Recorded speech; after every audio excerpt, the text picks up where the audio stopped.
standing by with the Emperor of Shurima himself. Thanks, Pyra. I'm Pulse. I'm joined here by Froggen, the mid laner from Elements, to talk about his win. Now, that was a very convincing victory there. 2-0 now in this week. Have your aims now changed coming into this split? Not really. Like right now, we just take it one game at a time, and we just happen to win both times, so it's a pretty good week. Yeah, and you've made a lot of swaps to your roster, specifically at the start of the split, and now with Nif as well. Can you give me some insight as to why you've made so many swaps? We haven't really found anything that worked out really well, so I guess we're just like trying out different things right now. So, I mean, 2-0 week, so can't be that bad. Yeah, not at all. You did pretty well this week, Froggen. So coming into this week, we had a couple factors that we were thinking about which made a top-tier team. One was being shot calling, the second was having 3 threats in your team, and the third was the jungle and support synergy. Now with this roster swap, do you think you've found that now? It's really hard to say. I think like we have a ton to work on. We should have closed out this game very clean with the early game we had, and we didn't manage to do that. So, I mean, we have so much to work on still. So. Well, it's looking great so far, Froggen. Thank you for joining me and taking the time to talk to me. We're going to shoot it over to the analyst desk to break down the rest of that game. Thank you so much, Paul. It's always nice to hear from Froggen. And, well, not being too positive in that, knowing they have a lot to work on. Let's look at this game, though, because there are a couple of very positives. Zero is really good. JWoww, who we actually were looking at before coming into this week, solo killing Warlip, who looked very good yesterday. So in the early game, definitely some things for Elements to be hopeful of. Yeah, I still kind of find myself like looking at Elements with their scaling compositions, but both games, they've got to late game, they've taken better team fights than their opponents, and they've come out with the win. I still would like to see a little bit more in the early game. They played a little bit more aggressive this game, a little bit more as a team, but I still think they've got a lot more to show us. Well, I mean, right now it's small improvements every week, honestly. Pick and ban phase was a thing we criticized a lot in the first few weeks. Now, more Wavelet coming in, Azir, Corki for taps, JWoww is performing better on the Gnar. And then, like, Dexter is finally being able to gank for a lane they can then use to snowball, which was very effective. Froggen is really stepping up his game. So, like, there's a lot of small improvements for Elements coming in, and we can see them. Like, this was a better game, or a fine game if you look at, like, the first 25 minutes.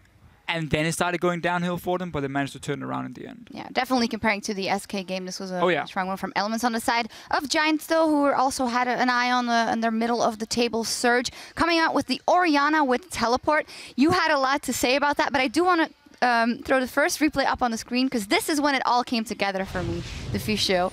We're going to walk through this replay. We see the teleport coming in of Shyvana, and then ideally, what do you want an Orianna to do? Obviously, teleport behind the enemy team. I mean, that's what you do on every Orianna. So Pepinero, I guess, pulling off what was supposed to be somewhat of the combo. But the weird thing for me is just, like, when you run teleport, you always sacrifice a lot in terms of your laning power. Pepinero also lost his tower in that mid lane, and that's so difficult to deal with against Azir, Corki, a comp that can group up in the mid game and start really sieging you down. And then suddenly you lose that mid tower early. Pepinero started randomly split pushing on his Orianna, even though he was needed to be there with his team.